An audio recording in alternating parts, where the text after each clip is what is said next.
Katiolar, camarade Thomas, candidat RADP à sa propre succession, qui lui fait la campagne sur la base de son bilan des 2 mandats à la tête de la commune. Le bilan de ce mandat est largement positif. Et donc nous demandons aux populations tout simplement de continuer de nous faire confiance, comme elles nous ont fait confiance il y a quelques années, parce que ce que nous avons fait, nous allons continuer de le faire. La ville de Katiola est devenue une vraie capitale, la capitale de la région du Hambol.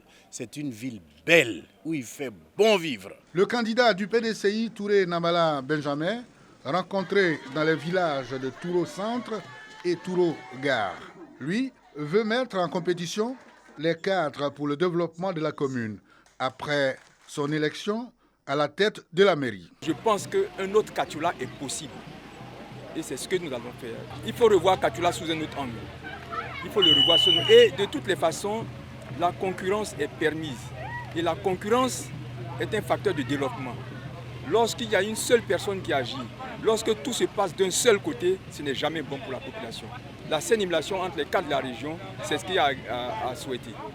Quant au candidat du parti Force au Peuple, il a opté pour la campagne du porte-à-porte à la conquête des électeurs. Koulibaly Katia Richard promet prioriser la culture vivrière pour rendre Katiola un grenier du vivrier. Si nous sommes élus, la première des choses, c'est de sensibiliser nos parents, de reprendre l'agriculture vivrière, les former aux nouvelles techniques culturelles de l'agriculture vivrière ainsi que l'élevage.